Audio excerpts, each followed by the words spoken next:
Hello everyone, नमस्कार। स्वागत है आपका उदय क्लासेस के वेब प्लेटफॉर्म पर। दोस्तों मैं आपका एक बार फिर स्वागत करता हूं हमारे इतिहास के इस सेशन में। इतिहास जिसमें हम प्रश्न पत्र प्रथम पर बात कर रहे हैं। दोस्तों बीए फर्स्ट ईयर के अंदर इतिहास प्रश्न पत्र प्रथम में दोस्तों हम बात कर रहे थे इतिहास के अवधारणा, स्वरूप, क्षेत्र और महत्व के बारे में, जिसमें हमने लास्ट सेशन में चर्चा की थी दोस्तों इसकी अर्थ अवधारणा, है ना, अर्थ अवधारणा और स्वरूप को हमने समझने का प्रयास किया था। ठीक है। और दोस्तों अब उसका जो बचा हुआ कुछ पार्ट था जिसके अंतर्गत क्षेत्र और महत्व बच गए थे, तो दोस्तों उसका अध्ययन हम इस सेशन में करने वाले हैं। कोशिश करेंगे कि जल्दी से इस सेशन को भी खत्म कर दिया जाए ताकि हम नेक्स्ट यूनिट की ओर मूव करें। ओके दोस्तों, अगर आपको लास्ट में सेशन पसंद आ रहे हैं दोस्तों तो प्लीज लाइक शेयर करते चलिए, है ना। और अगर आपको पसंद नहीं आ रहे हैं तो पसंद क्यों नहीं आ रहे दोस्तों प्लीज मुझे कमेंट करके जरूर बताइए। ओके दोस्तों, तो बने रहिए सेशन के एंड तक। हम शुरू करते हैं अपना आज का सेशन।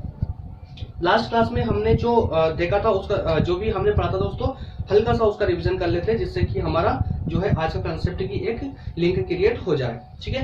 तो लास्ट में हमने दोस्तों इसका अर्थ समझने का प्रयास किया था कि इतिहास का अर्थ क्या होता है। इतिहास के अर्थ में हमने तीन शब्दों को देखा, इतिहा और आस। इन तीन शब्दों को देखा तो इन तीन शब्दों से ही दोस्तों इस इतिहास का निर्माण हुआ था। और इन तीनों शब्दों का अर्थ होता है कि हाँ, निश्चित में रूप से कुछ हुआ है, अर्थात कि कोई घटना निश्चित रूप से घटी है। यही अर्थ होता है इन तीनों शब्दों का।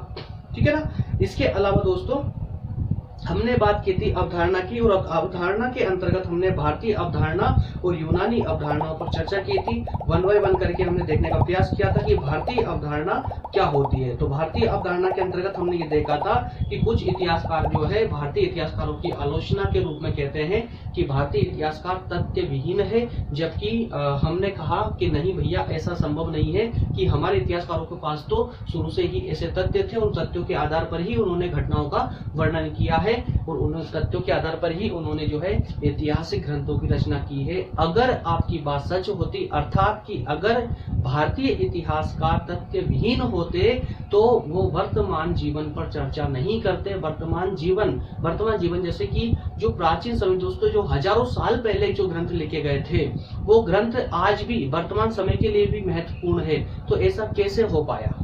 ठीक है। तो हमारे जो ऐतिहासिक ग्रंथ थे, जो पुराने ग्रंथ थे दोस्तों, वो आज के वर्तमान जीवन में भी यूजफुल है, उपयोगी है। तो इसका कारण यही है कि हमारे इतिहासकार दोस्तों उन्होंने एक सटीक तथ्यों पर जो है प्रकाश डालते हुए, उनको फोकस करते हुए वर्तमान जीवन को अपने उसमें वर्तमान जीवन को समझते हुए जो है इतिहास का निर्माण किया, ऐतिहासिक तथ्यों का निर्माण किया था। तो इसी आधार पर हम कह सकते हैं कि इतिहासकार, जो भारतीय इतिहासकार थे, वो तथ्य विहीन इतिहासकार नहीं थे। ठीक है। इसके बाद में दोस्तों हमने बात की थी यूनानी अवधारणाओं की। दोस्तों यूनानी अवधारणा के अंतर्गत हमने दो चीजों को देखा था कि यूनानी अवधारणा के अंतर्गत किस बात पर चर्चा की गई थी दोस्तों। तो इसमें सिर्फ हमने ये देखने का प्रयास किया था कि यूनानी जो इतिहासकार थे, यूनानी जो दार्शनिक थे, उन्होंने ये बात कही है कि सिर्फ दो बातें बोली थी इसके अवधारणा के परिप्रेक्ष्य में। दो बातों में ये था कि मानव समाज जो है निरंतर पतोन्मुख होता जा रहा है, अर्थात जो है हाशमान होता जा रहा है। इसके अलावा सेकंड बात ये बोली थी कि मानव समाज जो है अकुशलता से कुशलता की ओर बढ़ रहा है। तो दोस्तों इसको ज्यादा अच्छा समझकर आपको प्रभावित होने की आवश्यकता नहीं है। अकुशलता से कुशलता की ओर बढ़ा तो है, अर्थात कि वो जो है पहले पैदल कहीं यात्रा करता था तो आज वायुयान से यात्रा करने लगा, एरोप्लेन से यात्रा करने लगा है। ठीक है। तो भाई जो एरोप्लेन से आप यात्रा करते हैं तो लग गए हो, आपका डेवलपमेंट हो चुका है, अकुशलता से कुशलता की ओर तो बढ़ चुके हो। लेकिन क्या वाकई में हमारी कुशलता जो है, जो कुशलता हमने प्राप्त की है, क्या वाकई में क्या हमारे लिए सही है ना। तो आज पर्यावरण हमको दिखाने का प्रयास कर रहा है कि नहीं, पर्यावरण आज हमको दिखाने का प्रयास कर रहा है कि जो भी आपने प्राप्त किया है, अगर वो लिमिट के अंतर्गत नहीं रखा तो इतना बड़ा लॉस हो जाएगा, इतनी हानि हो जाएगी कि उसको मानव समाज कभी भी उसकी पूर्ति नहीं कर पाएगी। जिस प्रकार से हम पर्यावरण को आज हाशमान करते जा रहे हैं, उसको नुकसान पहुंचाते जा रहे हैं दोस्तों, जिस दिन ये अति होगी ना, उस दिन मानव समाज का कुछ भी एक अंग भी नहीं बचेगा, सब कुछ खत्म हो जाएगा। पर्यावरण सिर्फ एक झटके में सब खत्म कर देगा। ठीक है। तो इसीलिए यूनानी दार्शनिकों ने स्पष्ट कहा है कि मानव अकुशलता से कुशलता की ओर बढ़ा है, और यही कारण है कि व्यक्ति या मानव समाज पतोन्मुख की ओर बढ़ रहा है। ठीक है, तो ये हो गए दोस्तों आपकी यूनानी अवधारणाओं के बारे में हम चर्चा की थी। इसके बाद में हमने स्वरूप को भी समझा था, और स्वरूप के अंतर्गत हमने दोनों बातों पर चर्चा की थी कि इतिहास, एक तरफ हमने देखा था कि इतिहास विज्ञान है, और दूसरी बात में हम देखा था कि इतिहास विज्ञान नहीं है। तो इतिहास विज्ञान है, इस पक्ष में हमने बात करते वक्त हमने देखा था कि 3 पॉइंटों पर चर्चा की थी, ठीक है, जिसके आधार पर हमने बताया था कि हाँ भाई इतिहास को हम विज्ञान कह सकते हैं। वही हमने 4 पॉइंट इसके नेगेटिव रूप में देखे थे कि नहीं, ये कारण हो सकते हैं, इसके कारण से इतिहास को विज्ञान नहीं कहा जा सकता।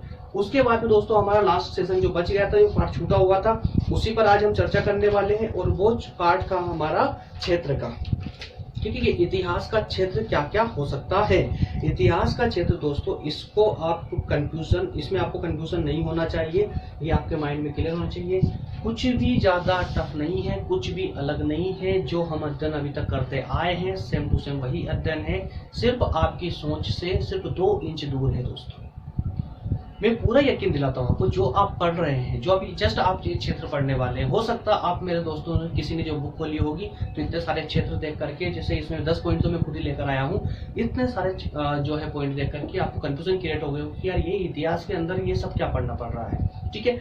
तो आपको कंफ्यूज होने की आवश्यकता नहीं है, आपको वही पढ़ना है जो आपको ऑलरेडी पता है, सिर्फ उसको एक क्रम देना है ना, एक क्रम वाइज सजाना है उसे, और इससे ज्यादा कुछ भी नहीं है। बस आप ध्यान लगा के आप पूरा फोकस होकर के क्लास में बने रहें, है ना, और उसको समझने का प्रयास करें। बहुत जल्दी इसको आपको समझ आने वाला है, और एक बार समझ आ गया ना तो आपकी समस्या हमेशा के लिए खत्म हो जाएगी। दोस्तों 10 पॉइंटों पर हम यह चर्चा करेंगे, और 10 पॉइंटों पर 1 बाय 1 करके हम ऐसा समझने का प्रयास करेंगे कि हमेशा के लिए आपको ये रट जाएंगे। चलिए सबसे पहले हम बात कर लेते हैं कि राजनीतिक इतिहास। हम इतिहास के क्षेत्रों पर बात कर रहे हैं दोस्तों, तो इतिहास के क्षेत्र क्या होते हैं। सबसे पहले सबसे इंपॉर्टेंट बात तो ये होती है कि इतिहास के क्षेत्र क्या हो सकता है। तो दोस्तों इतिहासकारों ने जो अतीत काल की जो घटनाएं थी, उन घटनाओं के आधार पर इतिहास के क्षेत्र का वर्गीकरण किया था, ठीक है, कि भाई जो घटनाएं हुई है, ये घटनाएं किस किस आधार पर घटित हुई है। मतलब ये कि आज जब हमको इतिहास की घटनाएं पढ़ने को मिल रही है या जानने को मिल रही है, इतिहास के बारे में हम कुछ भी आज जानते हैं, तो किस आधार पर हम इनको जान पा रहे हैं। जैसे सबसे पहला अगर हमारा पॉइंट हम ले, तो सबसे पहला जो हमारा राजनीतिक इतिहास का पॉइंट है दोस्तों, कि राजनीतिक इतिहास, तो ये क्यों पढ़ना पड़ रहा है। तो राजनीतिक इतिहास का अर्थ क्या हुआ, समझिए जरा बात को। महात्मा गांधी जी या कई इस प्रकार के दार्शनिक, जैसे कार्ल मार्क्स को ले लीजिए, या बहुत सारे दार्शनिक के दोस्तों, जो भी जिसका भी आप नाम लोगे उसी का मान लीजिए, जो भी प्राचीन काल में लीडर रहे हैं हमारे। हम गांधी जी से स्टार्ट करते हैं, तो गांधी जी को मान लेते हैं दोस्तों। ये बताइए, जब गांधी जी भारत में आए, उन्होंने कई सारे आंदोलन किए, जनता को अपने पक्ष में किया, ठीक है, और अंग्रेजी सरकार के खिलाफ जो है उन्होंने आंदोलन छेड़े, ठीक है। भारत की आजादी के लिए उन्होंने कई सारे आंदोलन किए, कई सारे स्वतंत्रता आंदोलन प्रारंभ किए थे। तो ऐसा जो वो कर पाए हैं, कैसे कर पाए, क्यों कर पाए दोस्तों, वो इसलिए कर पाए थे क्योंकि वो राजनीतिक रूप से जनता को उन्होंने संगठित कर लिया था, सारी जनता को एकत्रित कर लिया था, उन्होंने संगठित कर लिया था। वो संगठित करने का जो मंच था ना, उसी मंच को ही राजनीति बोलते हैं दोस्तों। राजनीति का अर्थ ही ये होता है कि आप सभी को जोड़कर एक संगठन के रूप में उसको गठित कर ले। जिस प्रकार से एक माला होती है अनेक मोतियों से पिरी हुई, इसी प्रकार की माला में सभी मोतियों को आप अगर पिरा पाते हैं दोस्तों, आप ही लीडर कहलाएंगे, ठीक है। और वो लीडर जो होता है वो एक राजनीतिक प्लेटफॉर्म पर खड़ा होकर के ही सबको संबोधित कर सकता है, सबको एकत्रित कर सकता है, ठीक है। तो इस प्रकार से जितने भी हमारे दार्शनिक रहे हैं, जितने भी हमारे महापुरुष रहे हैं, उन सभी महापुरुषों ने दोस्तों राजनीतिक मंच का प्रयोग करके ही अपने कार्यों को अंजाम दिया है, ठीक है। तो क्या ये बात क्लियर हो पाई है कि इतिहास के अंतर्गत राजनीतिक इतिहास का क्या महत्व है दोस्तों, ठीक है। और जब उन महापुरुषों ने जो कार्यों को जिन घटनाओं को अंजाम दिया दोस्तों, उनके कार्यों से, उनकी उपलब्धि से, उनकी सफलताओं से या असफलताओं से आज हम उनसे शिक्षा प्राप्त करते हैं, और उन्हीं आधार पर, उन्हीं शिक्षाओं के आधार पर दोस्तों हम हमारे कार्यों को अंजाम देते हैं। ये सच है, ठीक है, कि पिछले इतिहासकारों ने जो गलतियां की है वो गलतियां हम ना दोहराएं। या जो उन्होंने महान कार्य किए हैं उन महान कार्यों को हम दोहराने का प्रयास करें। ठीक है, तो इस प्रकार की कई सारी बातें आपको वहां देखने को मिलेगी जो राजनीतिक रूप से संगठित थी। ठीक है, तो यही होता है दोस्तों राजनीतिक इतिहास, है ना, कि अरे वो इतिहास अर्थात कि एक ऐसा अध्ययन जो राजनीतिक घटनाओं को, एक ऐसा अध्ययन जो राजनीतिक घटनाओं का अध्ययन करता हो, वही राजनीतिक इतिहास कहलाता है। ये इसकी एक लाइन की परिभाषा हो जाएगी। अब क्लियर हो पाया? ओके, नेक्स्ट पॉइंट हमारा है दोस्तों संवैधानिक इतिहास। इसमें तो आपको बिल्कुल भी डाउट नहीं होना चाहिए। संवैधानिक इतिहास का मतलब क्या हो जाएगा? अरे भाई, संवैधानिक इतिहास का अर्थ सिंपल सा है। संविधान मतलब कि एक कानून, एक ऐसा कानून जिसमें सारी जनता बंधी हो, एक ऐसा कानून जिसकी सारी जनता उसका पालन करती हो, या कहें कि पूरा देश उसका पालन करता हो, अर्थात उस कानून से ऊपर कोई ना हो। ठीक है ना, तो वो संविधान होता है। तो संवैधानिक इतिहास ये कंसेप्ट क्यों रखा गया है? अरे भाई, जितने भी कानून नियम कायदे जितने भी आए हैं समाज में, क्या अचानक ही आ गए या एकदम तरीके से आ गए? अरे कहीं ना कहीं रूप से एक एक करके तो डेवलप हुए होंगे ना। जिस प्रकार से हमारे संविधान का निर्माण किया था दोस्तों, तो क्या संविधान, जब हमारे संविधान निर्माताओं ने संविधान बनाया, तो क्या विश्व का पहला संविधान था? क्या उससे पहले कुछ संविधान नहीं बना था? या फिर क्या जो संविधान निर्माताओं ने जो संविधान बनाया था, क्या उन्होंने कहीं और से कुछ प्रेरणा नहीं ली होगी? विश्व के 60 देशों के संविधानों को पढ़ा पहले, 60 देशों के संविधानों को पढ़ने के बाद दोस्तों हमारे भारतीय संविधान के निर्माताओं ने संविधान का निर्माण किया था। ठीक है ना, तो इसको भी तो हम इतिहास ही बोलेंगे कि पुराने समय में, प्राचीन समय में जितने नियम कानून आए थे दोस्तों, वही संवैधानिक इतिहास था।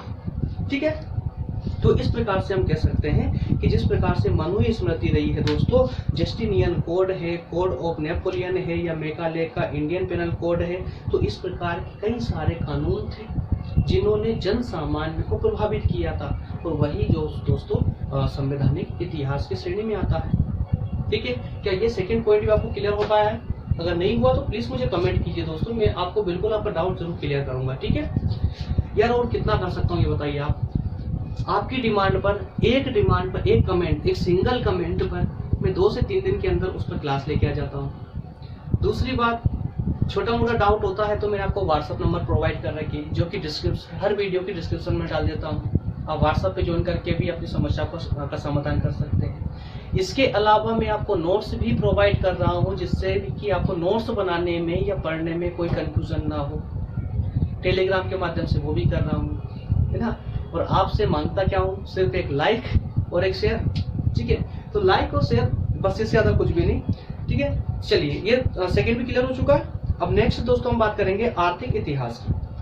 आर्थिक इतिहास के अंतर्गत दोस्तों, जिस प्रकार से आर्थिक अर्थव्यवस्था की, प्राचीन समय में अर्थव्यवस्था की आर्थिक परिस्थितियों की जो अवधारणा दी गई है, उनको ही हम आर्थिक इतिहास बोलेंगे। क्योंकि जो भी आर्थिक घटनाएं पहले हुई है वो हमारे लिए आर्थिक इतिहास बन जाएगा, है ना। जो भी संवैधानिक घटना पहले हुई थी, अर्थात कि जो पहले कानून बने थे, वो हमारे लिए संवैधानिक घटना बन जाएगी, संवैधानिक इतिहास बन जाएगा। जो राजनीतिक घटनाएं हुई थी वो राजनीतिक इतिहास बन जाएगा। तो सभी को इसी परिप्रेक्ष्य में तो समझना है, इसमें डाउट क्या होना चाहिए, कुछ भी नहीं होना चाहिए। ठीक है, तो आर्थिक इतिहास में हम क्या बात करें दोस्तों, इस प्रकार कार्ल मार्क्स के द्वारा जब इतिहास की आर्थिक व्याख्या दोस्तों दी गई थी, तो इसकी कई प्रकार से इसको सोचने के लिए, कई इतिहासकारों को सोचने के लिए बाध्य कर दिया था कि हाँ भाई, ऐसा भी हो सकता है कि इतिहास आर्थिक इतिहास भी हो सकता है।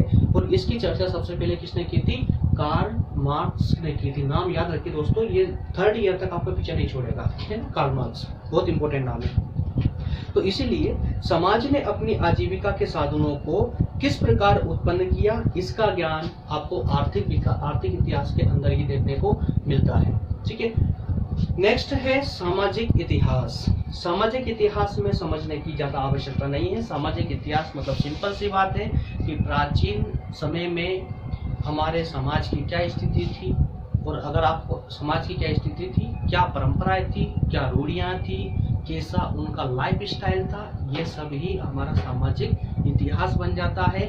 इसके अलावा और विस्तृत अध्ययन करना है दोस्तों तो बहुत सारी चीज़ों को आप वहाँ पर ऐड कर सकते हैं, जैसे कि प्राचीन समय में महिलाओं की स्थिति कैसी थी, उनको कितनी आज़ादी दी गई थी, इस प्रकार से कि वहाँ वर्ण व्यवस्था थी या नहीं थी, है ना, कि जो पिछड़ी जाति उच्च जाति इस प्रकार के जो भेदभाव थे, छुआछूत बीमारियाँ थी, वो सब था या नहीं था, ये सब चर्चा करते हुए आप सामाजिक इतिहास को वर्गीकृत कर सकते हैं, सामाजिक इतिहास का वर्णन कर सकते हैं। ठीक है, नेक्स्ट है दोस्तों राजनयिक इतिहास।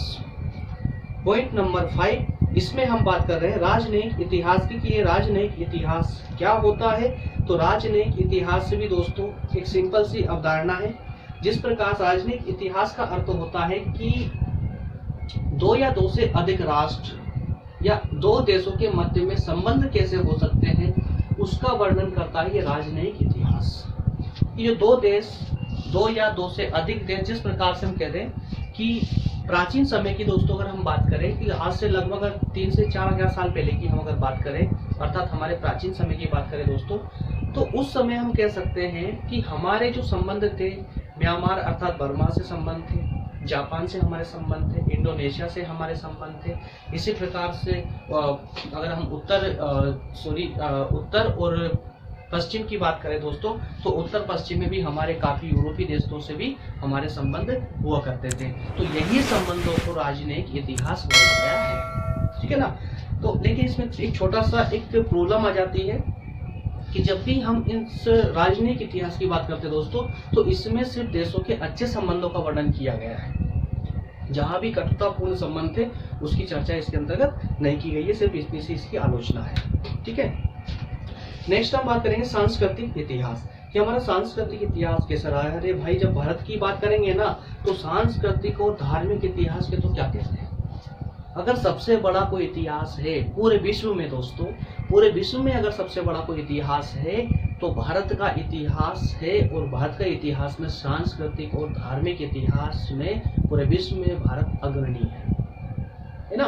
तो इसलिए इस पर तो ज्यादा चर्चा करने की आवश्यकता है नहीं। जिस प्रकार से हम कह सकते हैं कि सांस्कृतिक इतिहास के अंदर दोस्तों हम सिर्फ इतनी बात करेंगे कि संस्कार, रीति रिवाज, शिक्षा, साहित्य, वस्तुकला, चित्रकला, संगीत आदि आदि आदि, इन सब बातों पर फोकस करते हुए जो भी हमने पहले सीखा, प्राचीन समय में जो भी कला हमने सीखी थी, जो भी हमारे पास शिक्षा हमने ग्रहण की थी, ये सब के सब जो है दोस्तों सांस्कृतिक इतिहास के अंतर्गत आ जाते हैं। वो धार्मिक इतिहास की बात करते वक्त भी दोस्तों, तो धर्म का इतिहास भी हमारे पास में बहुत पुराना है। हिंदू धर्म की जब हम बात करते हैं तो ये तो सदियों पुराना है दोस्तों। इसके अलावा और उसके बाद कुछ नए धर्म भी आते, जैसे बौद्ध धर्म, जैन धर्म, इस्लाम धर्म, इस प्रकार के कई सारे धर्मों को बना देने वाला भी भारत की एक मातृभूमि है दोस्तों पूरे विश्व में। ठीक है, तो एकमात्र भारत एक ऐसा देश है जहाँ पर सर्वाधिक धर्म पाए जाते हैं, है ना। तो इसलिए धार्मिक आधार पर जब अगर हम बात करते हैं तो पूरे विश्व में सबसे बड़ा इतिहास अगर किसी का है तो वो भारत का ही है दोस्तों। ठीक है, नेक्स्ट दोस्तों औपनिवेशिक इतिहास। औपनिवेशिक इतिहास को आप सटीक रूप में समझ लीजिए। ये थोड़ा सा आपके लिए हो सकता है कि हो सकता है नया कंसेप्ट हो आपके लिए। ठीक है बहुत एकदम आसान। प्राचीन समय में सबसे पहले यूरोप की हम बात करते हैं दोस्तों, यूरोप महाद्वीप की हम बात करते हैं। यूरोपीय महाद्वीप के अंदर, माफ कीजिएगा मैंने यहाँ मैप नहीं लगाया है, बाकी मैं प्रयास करूंगा नेक्स्ट वीडियो में जब भी इस प्रकार कोई कंसेप्ट होगा तो मैं आपको मैप के माध्यम से समझाऊंगा, तो आपको पूरा क्लियर होकर चला जाएगा। ठीक है, तो आप ऐसे समझ लीजिए जरा कि यूरोप प्राचीन समय में क्या था कि यूरोप में स्पेन और पुर्तगाल दोस्तों दो ऐसे देश थे उस समय। एक सेकेंड, ओके। प्राचीन समय में यूरोप के कुछ देश थे जैसे कि स्पेन और हम पुर्तगाल की अगर बात करें तो पुर्तगाल और स्पेन, यहाँ पर क्या हुआ, सबसे पहले औद्योगिक क्रांति हुई। औद्योगिक क्रांति का अर्थ यह हुआ कि वो देश भी अर्थात यूरोपीय पुर्तगाल स्पेन देश भी जो है पहले कृषि प्रधान देश हुआ करते थे। कृषि प्रधान अर्थात कि उनके जो देश चलता था, पूरी अर्थव्यवस्था जिस पर टिकी हुई थी वो पूरी कृषि थी। ठीक है, लेकिन अचानक से क्या हुआ प्राचीन समय में कि जब लगभग शायद 16वीं या 17वीं शताब्दी की बात है ये। ठीक है, 16वीं या 17वीं शताब्दी के समथिंग लगभग हाँ 1598 में, तो 1598 के आसपास की कहानी है। तो उस समय क्या हुआ कि पुर्तगाल और स्पेन में दोस्तों औद्योगिक क्रांति होती है। औद्योगिक क्रांति अर्थात नए नए उद्योगों की स्थापना होती है। और जैसे ही वहां उद्योगों की स्थापना हुई, पुर्तगाल और स्पेन जैसे ही उद्योगों की स्थापना होती है दोस्तों, तो उन दो देशों में ही नहीं समक रहती है, बाकी काफी यूरोप में अर्थात पूरे यूरोप में फैलने लगती है धीरे धीरे। और जैसे ही वहाँ उद्योग बड़े बड़े उद्योग डेवलप होने लगते हैं दोस्तों, तो उन उद्योगों की एक डिमांड बढ़ने लगती है, काय की कच्चे माल की डिमांड बढ़ने लगती है कि भाई उनको अगर वस्तु का निर्माण करना है तो उन्हें कच्चे माल की आवश्यकता पड़ने लगी। अब वो कच्चे माल की आवश्यकता जैसे तैसे उन्होंने पूर्ति करने लगे, धीरे धीरे प्रोडक्शन करने लगे, वस्तुओं का निर्माण करने लगे।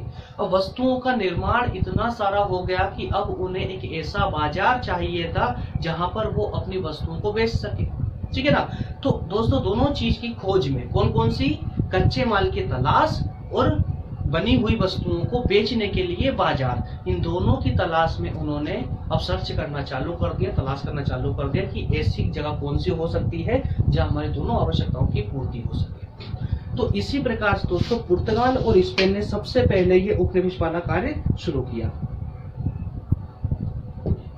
अब किस प्रकार का कार्य शुरू किया उन्होंने कि अन्य देशों में गए, अन्य देशों की खोज करने लगे और उन देशों में खोज करके दोस्तों उनको अपना उपनिवेश अर्थात अपना गुलाम बनाने लगे। तो इसी कड़ी में आगे चलने के बाद में कुछ समय बीता, है ना, 16वीं शताब्दी का एंड होने लगा, 17वीं शताब्दी की शुरुआत होने लगी। उसी वक्त दोस्तों और काफी सारे देश थे जो इसी लाइन में लग गए, जिस प्रकार की इंग्लैंड, फ्रांस, जर्मनी, है ना, इस प्रकार के कई सारे देश थे जो ये भी इसी प्रतिस्पर्धा में जुड़ गए और प्रतिस्पर्धा के माध्यम से ये भी अपना उपनिवेश बनाना प्रारंभ कर चुके थे। क्यों? क्योंकि यहाँ पर भी औद्योगिक क्रांति शुरू हो चुकी थी, ठीक है। इसके बाद दोस्तों बात करेंगे हम संसदीय इतिहास की। संसदीय इतिहास के अंतर्गत सिर्फ इतनी सी बात आप जान लीजिए, संसदीय इतिहास के मामले में दोस्तों इंग्लैंड सबसे पुराना है। इंग्लैंड में सबसे पहले संसदीय व्यवस्था प्रारंभ होती है। कहां पर? इंग्लैंड में, ठीक है ना, ब्रिटेन इंग्लैंड में सबसे पहले संसदीय व्यवस्था प्रारंभ करने वाला इंग्लैंड ही था। अब ये संसदीय व्यवस्था क्या होती है? देखिए प्राचीन समय में, देखिए जब आप ये मान लीजिए कि जब इसी फर्स्ट ईयर का ये दोस्तों जब पॉलिटी पढ़ेंगे, आप राजनीति विज्ञान पढ़ रहे होंगे, तो राजनीति विज्ञान के अंदर शायद अगर आपने पढ़ा भी होगा तो एक राज्य की उत्पत्ति का देवी सिद्धांत है। आपने अगर गौर किया होगा तो राज्य की उत्पत्ति का देवी सिद्धांत, तो उस आधार में क्या होता था वहां पर कि जो धर्म गुरु होते हैं, जो धर्म तंत्र होता है दोस्तों, उसी का राज चलता है देश में, है ना। तो प्राचीन समय में लगभग पूरा विश्व ऐसा ही था कि वहां पर धर्म गुरु का राज चला करता था और राज्य को जो है ईश्वर ने उत्पन्न किया है और जो राजा आया है वो ईश्वर का प्रतिनिधि है, इसलिए उसकी सब बातें मानेंगे, चाहे वो राजा जो है उदार हो या फिर कटुतापूर्ण हो अर्थात निरंकुश हो, उसका कोई भी विरोध नहीं कर सकता। राजा का विरोध करना अर्थात कि ईश्वर का विरोध करने के समान है ना। तो इस प्रकार की धारणा प्राचीन समय में चलती थी। लेकिन फिर क्या हुआ कि धीरे धीरे आगे बढ़ने लगे, ये जो कट्टरतावाद चल रही थी और निरंकुशता चल रही थी, अत्याचार चल रहा था, जो अत्याचारी सरकार चल रही थी, उन सब चीजों का धीरे धीरे आगे चलकर दोस्तों विरोध होने लगा। और जब विरोध होने लगा तो विरोध क्या होता है? जब जनता अपनी मांग करती है दोस्तों तब जाकर के विरोध होता है, ठीक है। तो इसी विरोध के चलते एक संसद का रूप उभर कर सामने आया और संसद का रूप ही ये होता है जिसमें जनता के अधिकारों को एक रूप प्रदान किया जाए, जनता को कुछ अधिकार दिए जाए, जिसमें राजा ईश्वर प्रधान नहीं होगा, जिसमें राजा ईश्वर का प्रतिनिधि ना होकर के वो जनता का प्रतिनिधि होगा, ठीक है ना, जनता के प्रति उत्तरदायी होगा। इस प्रकार की धारणा जो होती है तो दोस्तों वो संसदीय व्यवस्था होती है। तो ये संसदीय व्यवस्था का जितना भी इतिहास रहा है उस सब इतिहास को दोस्तों हम संसदीय इतिहास की धारणा के अंतर्गत लाने का प्रयास करते हैं, ठीक है।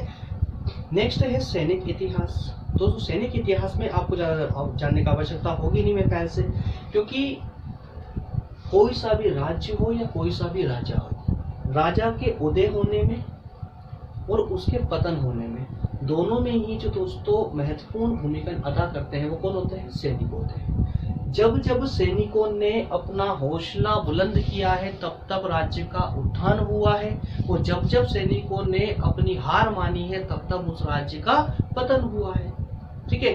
तो सैनिकों की यही अवधारणा ही दोस्तों जो है आपका सैनिक इतिहास कहलाता है। प्राचीन समय की अगर आप बात करोगे तो उस सैनिक रूप में और वर्तमान समय के सैनिक रूप में दोस्तों निरंतर परिवर्तन होता आया है, उनका विकास होता आया है। प्राचीन समय में सैनिक सिर्फ पैदल चला करते थे या घोड़े पर चला करते थे या हाथियों पर चला करते थे, लेकिन आज के समय में सैनिक आपको घोड़े हाथी पर नहीं मिलेंगे, बल्कि वो अलग अलग जैसे कि टैंक में, रॉकेट में या किसी प्रकार के कई अन्य प्रकार के आधुनिक साधनों में मिलेंगे, जो कि अत्यंत प्राचीन समय से अत्यंत आज घातक और शक्तिशाली हुआ करते हैं। ठीक है, तो इस प्रकार से दोस्तों हमारा ये सैनिक इतिहास भी कंप्लीट हो जाता है। तो क्या आपको इसका क्षेत्र इतिहास का क्षेत्र क्लियर हो पाया दोस्तों? इतिहास के क्षेत्र के अंतर्गत हमने 10 पॉइंटों पर चर्चा की है। क्या 10 पॉइंट आपको क्लियर हुए हैं? अगर हुए हैं तो प्लीज एक लाइक तो बनता है ना? हाँ, ओके। फिर नेक्स्ट है महत्व। तो दोस्तों अब हम बात करेंगे इतिहास के महत्व की, जिसके अंतर्गत हम 5 पॉइंटों का अध्ययन करने जा रहे हैं और इन 5 पॉइंटों के माध्यम से दोस्तों समझने का प्रयास करेंगे कि इतिहास का एक्चुअली महत्व क्यों है और क्या महत्व है। तो सबसे पहले हम बात करें दोस्तों महत्व क्या होता है, ये बताइए महत्व क्या होता है? अरे जो इतिहास है इसकी आवश्यकता ही तो महत्व कहलाएगी ना, कि कितनी आवश्यकता है जो इतिहास का अध्ययन कर रहे हैं। अच्छा ये बताइए कि अगर आज हमको इतिहास के बारे में जीरो हो जाए, जो हमारा नॉलेज है जीरो हो जाए, तो क्या हमें आगे वर्तमान में कुछ अन्य कार्य करने में कोई जो है प्रॉब्लम को फेस नहीं करना होगा? कई सारी प्रॉब्लम दोस्तों आज हमारे सामने आके खड़ी हो जाए। तो इतिहास का अध्ययन बहुत आवश्यक है। इतिहास में किसने क्या किया है ये हमको पता होना चाहिए, कौन सा क्षेत्र क्या था ये हमें आज पता होना चाहिए। तो जब इतिहास का पता होता है ना, तभी हमारे वर्तमान अर्थात कि अतीत की जो घटनाएं हैं उनको हम निर्माण कर सकते हैं आज से ही। मतलब कि भूतकाल का पता होने पर, भूतकाल के तथ्यों के आधार पर वर्तमान में अतीत का निर्माण करना ही दोस्तों इतिहास का महत्व होता है। इतिहास की विशेषताएं या इतिहास का महत्व यही तो होगा कि अगर हमें प्राचीन समय के अर्थात भूतकाल के तथ्यों का पता है, तो उन तथ्यों के आधार पर आज अर्थात वर्तमान में हम एक ऐसा अध्ययन करेंगे जिस अध्ययन के माध्यम से हम अतीत का निर्माण कर लें, है ना? वही इतिहास का महत्व होता है। तो इसी चीज को यहाँ समझाने का प्रयास किया गया है। तो सबसे पहला पॉइंट है दोस्तों अतीत का ज्ञान। तो इतिहास का महत्व इसलिए हो जाता है दोस्तों, इसलिए आवश्यक हो जाता है कि इसमें हमें पुराने इतिहास और प्राचीन इतिहास के तथ्यों का स्मरण होता है दोस्तों, और उन प्राचीन समय के तथ्यों के आधार पर ही हम अतीत का निर्माण करने में सक्षम होते हैं। इस प्रकार से यहाँ कहा जा सकता है कि अतीत का ज्ञान होना ही अपने आप में एक ये बहुत ही महत्वपूर्ण हो जाता है, जिससे कि राज्य के विकास के लिए इतिहास का महत्व बहुत आवश्यक हो जाता है। ठीक है, नेक्स्ट है राष्ट्रीय मूल्य। दोस्तों ये राष्ट्रीय मूल्य क्या हो सकता है?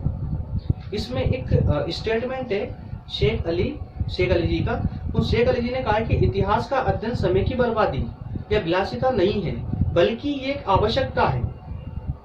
ऐसा राष्ट्र जो इतिहास की उपेक्षा करता है उसका कोई भविष्य नहीं हो सकता। तो शेख अली ने क्या कहा है? शेख अली ने कहा है दोस्तों कि इतिहास का अध्ययन कोई समय की बर्बादी नहीं है। अगर आपको इतिहास के तथ्यों का ज्ञान नहीं है तो उस ऐसे राज्य का विकास संभव ही नहीं है, ऐसे राज्य का विकास नहीं हो सकता। ठीक है, नेक्स्ट पॉइंट में बात करेंगे दोस्तों सांस्कृतिक और सामाजिक मूल्यों की, कि सांस्कृतिक और सामाजिक मूल्य क्या होते हैं। तो दोस्तों समाज को शिक्षित करने के लिए इतिहास का ज्ञान अपरिहार्य बहुत अति आवश्यक है ना? कि भाई अगर आपको समाज को शिक्षित करना है, समाज को अगर आपको शिक्षित करना है दोस्तों, तो इतिहास का ज्ञान होना बहुत जरूरी है। और इतिहास हमें मानवीय ज्ञान का, मानवीय समाज का ज्ञान प्रदान करता है ना? और इसी के माध्यम से व्यक्ति अपनी गलतियों को भी सुधारता है। ओके, क्या ये कंसेप्ट भी क्लियर हो पाया दोस्तों कि सांस्कृतिक और सामाजिक मूल्य क्यों आवश्यक है? तो अतीत का ज्ञान होना, राष्ट्रीय मूल्य और सांस्कृतिक और सामाजिक डेवलपमेंट के लिए, तो ये सब के लिए इतिहास बहुत ज्यादा आवश्यक है। चाहे आपको अतीत का ज्ञान प्राप्त करना हो, चाहे आपको राष्ट्रीय मूल्य बढ़ाना हो, किसी राज्य का डेवलपमेंट करना हो, तो भी इतिहास का पता होना जरूरी है। समाज का विकास करना हो, समाज कल्याण के लिए कोई कार्य करना हो, तो भी आपको इतिहास का पता होना आवश्यक है दोस्तों। वहीं व्यावसायिक मूल्य और अंतर्राष्ट्रीय सेवा दोनों पॉइंट भी दोस्तों इतिहास पर ही निर्भर करते हैं। व्यावसायिक मूल्य की जब अगर आप बात करोगे तो व्यावसायिक मूल्य के अंतर्गत भी अगर आपको आपका इतिहास पता है, अगर आपको आपके इतिहास के तथ्यों का पता है दोस्तों, तो आप जो है व्यावसायिक मूल्य के रूप में अपनी जो है अपना विकास कर सकते हैं, अपनी प्रगति को अंजाम दे सकते हैं, अपनी प्रगति कर सकते हैं। अन्यथा दोस्तों आपको अंतर्राष्ट्रीय स्तर पर कभी भी व्यावसायिक रूप से सफलता प्राप्त नहीं हो सकती किसी भी मानव समाज को, किसी भी राज्य को। ठीक है, तो ये है इसका महत्व दोस्तों, व्यावसायिक मूल्य और अंतर्राष्ट्रीय सेवा। तो अंतर्राष्ट्रीय सेवा के अंतर्गत दोस्तों ये अत्यंत आवश्यक हो जाता है। ठीक है, तो क्या दोस्तों अब यहाँ पर ये क्लियर हो पाया आपका ये वाला जो कंसेप्ट था, या कहें कि पहला जो चैप्टर था हमारा, इस पहले चैप्टर के अंतर्गत जो हमने 4 से 5 बातों का पर डिस्कस किया है, जिसमें हमने सबसे पहले देखने का प्रयास किया इतिहास का अर्थ। उसके बाद में दोस्तों हमने देखा इतिहास की अवधारणा, उसके बाद हमने इतिहास का क्षेत्र देखा है ना, उसके बाद में दोस्तों उसका स्वरूप देखा है, और ये महत्व पर हमने चर्चा की है। इनमें से कोई भी अगर आपको डाउट है दोस्तों तो आप मुझे कमेंट करके बता सकते हैं, मैं आपका डाउट बिल्कुल क्लियर करने का पूरा प्रयास करूंगा। इसके अलावा इस पूरी यूनिट के अंदर दोस्तों जो हम यहाँ पढ़ा रहे हैं, इस पढ़ाई के अलावा अगर आपको कोई डाउट आ रहा है, लेकिन दोस्तों जैसे कि मैं अभी इतिहास पढ़ा रहा हूँ, तो इस इतिहास से प्रश्न पत्र प्रथम से संबंधित अगर आपको कोई डाउट है तो यहीं पे आपको जो है कमेंट करनी होगी, है ना, इसी वीडियो पर। अगर मान लीजिए आपको इतिहास में डाउट है और राजनीति विज्ञान पर आप कमेंट करते, राजनीति विज्ञान के वीडियो पर कमेंट करते दोस्तों, तो वो आपके एक्सेप्टेबल नहीं होगी। ठीक है, अगर आपको इतिहास में डाउट है और फर्स्ट ईयर के फर्स्ट सेम में डाउट, फर्स्ट ईयर के प्रश्न पत्र प्रथम में डाउट है इतिहास के, तो आपको उसी वीडियो पर आपको कमेंट करनी होगी दोस्तों। आपकी कमेंट बिल्कुल हर एक कमेंट को मैं स्वयं देखता हूं दोस्तों, मैं खुद पढ़ता हूं, और उसका बिल्कुल जो भी जवाब होता है दोस्तों, एक सुटेबल जो जवाब होता है, मैं जवाब भी रिटर्न करता हूं।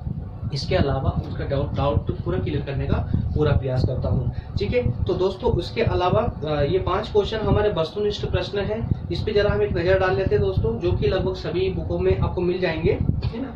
इतिहास का क्षेत्र मानव चिंतन का क्षेत्र है, तो ये किसका कथन है दोस्तों? इतिहास का क्षेत्र मानव चिंतन का क्षेत्र है, ऐसा किसने कहा है?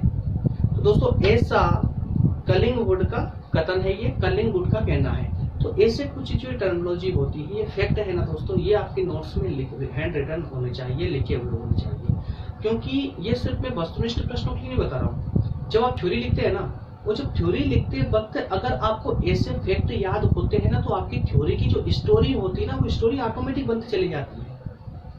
ठीक है ना। इसके अलावा नेक्स्ट क्वेश्चन है, इतिहास मनुष्य को बुद्धिमान बनाता है, ये किसने कहा है? इतिहास मनुष्य को बुद्धिमान बनाता है, ये किसने कहा दोस्तों? तो ये कहा है हमारे बेकन साहब ने। बेकन का कहना है कि इतिहास का अध्ययन इंसान को इंसान बना देता है, अर्थात बुद्धिमान बना देता है। ठीक है, नेक्स्ट है, यूनानी रोमन अवधारणा में कितने प्रकार पाए गए हैं? भाई यूनानी रोमन जो हमने अभी अवधारणा पढ़ी थी, तो अवधारणा में कितने प्रकार थे आप सबको पता होना चाहिए, कितने प्रकार थे इसके? तो दोस्तों इसके 2 प्रकार है ना। यूनानी रोमन अवधारणा में 2 प्रकारों पर हमने पढ़े थे, जिसमें एक में कहा गया था कि मानव पतोन्मुख की ओर निरंतर गति कर रहा है, दूसरे में कहा था कि हम अकुशलता से कुशलता की ओर बढ़ रहे हैं। ठीक है, तो 2 ही प्रकार की बात की गई थी। इसके अलावा नंबर 4 में है दोस्तों, इतिहास विज्ञान है, इतिहास विज्ञान है, न कम और न अधिक, अर्थात कि विज्ञान इतिहास है भी और नहीं भी। तो ये बात किस आधार पर या किसका कथन है? विज्ञान इतिहास है, न कम न अधिक, मतलब बिल्कुल बराबर विज्ञान है। तो ये कथन किसका है, किसने कहा है ऐसा? तो दोस्तों ये कहा आपने ब्यूरी ने, है ना। इसके अलावा नेक्स्ट है, समाज को शिक्षित करने के लिए इतिहास का ज्ञान आवश्यक है, ये किसका कथन है? तो ये कथन आपने अभी अभी देखा था, किसका कथन था दोस्तों? सॉरी, ये राउज साहब का था। ये राउज ने कहा है कि समाज को शिक्षित करने के लिए इतिहास आवश्यक है, और यहाँ कहा था इतिहास मनुष्य को बुद्धिमान बनाता है।